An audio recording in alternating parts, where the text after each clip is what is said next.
George III to allow the colonies to operate an honest money system which freed the ordinary man from the clutches of the money manipulators was probably the prime cause of the Revolution. In 1783, America won its independence from England.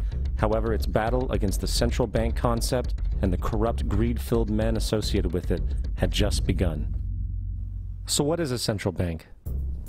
A central bank is an institution that produces the currency of an entire nation. Based on historical precedent, two specific powers are inherent in central banking practice: the control of interest rates and the control of the money supply, or inflation. The central bank does not simply supply a government's economy with money, it loans it to them at interest. Then, through the use of increasing and decreasing the supply of money, the central bank regulates the value of the currency being issued. It is critical to understand that the entire structure of this system can only produce one thing in the long run: debt. It doesn't take a lot of ingenuity to figure this scam out. For every single dollar produced by the central bank is loaned at interest. That means every single dollar produced is actually the dollar plus a certain percent of debt based on that dollar. And since the central bank has the monopoly over the production of the currency for the entire country, and they loan each dollar out with immediate debt attached to it, where does the money to pay for the debt come from?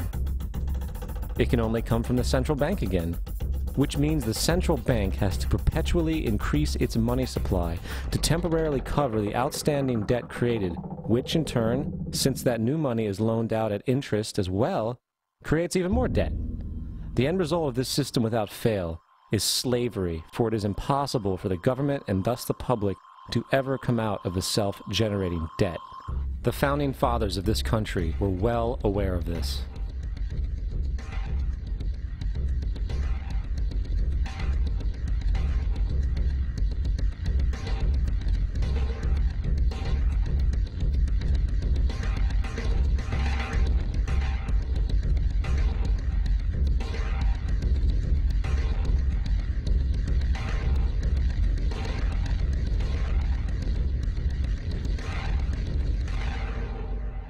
By the early 20th century, the U.S. had already implemented and removed a few central banking systems, which were swindled into place by ruthless banking interests. At this time, the dominant families in the banking and business world were the Rockefellers, the Morgans, the Warburgs, the Rothschilds. And in the early 1900s, they sought to push once again legislation to create another central bank. However, they knew the government and public were very weary of such an institution, so they needed to create an incident to affect public opinion. So, J.P. Morgan, publicly considered a financial luminary at the time, exploited his mass influence by publishing rumors that a prominent bank in New York was insolvent or bankrupt. Morgan knew this would cause mass hysteria, which would affect other banks as well. And it did. The public, in fear of losing their deposits, immediately began mass withdrawals.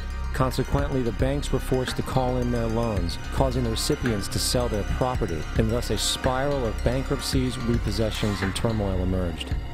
Putting the pieces together a few years later, Frederick Allen of Life magazine wrote, "The Morgan interests took advantage to precipitate the panic, guiding it shrewdly as it progressed." Unaware of the fraud, the Panic of 1907 led to a congressional investigation headed by Senator Nelson Aldrich, who had intimate ties to the banking cartels and later became part of the Rockefeller family through marriage. The commission, led by Aldrich, recommended a central bank should be implemented so a panic like 1907 could never happen again. This was the spark the international bankers needed to initiate their plan. In 1910, a secret meeting was held at a J.P. Morgan estate on Jekyll Island off the coast of Georgia. It was there that the central banking bill called the Federal Reserve Act was written. This legislation was written by bankers, not lawmakers. This meeting was so secretive, so concealed from government and public knowledge that the 10 or so figures who attended disguised their names when en route to the island. After this bill was constructed, it was then handed over to their political frontman, Senator Nelson Aldrich, to push through Congress. And in 1913, with heavy political sponsorship by the bankers, Woodrow Wilson became president, having already agreed to sign the Federal Reserve Act in exchange for campaign support.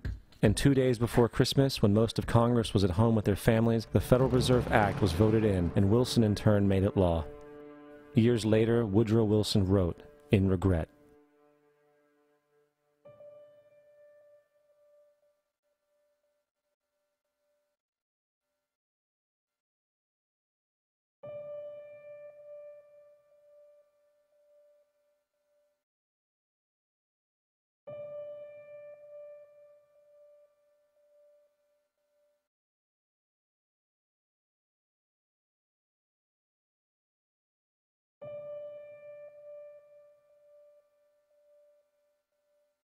Congressman Louis McFadden also expressed the truth after the passage of the bill.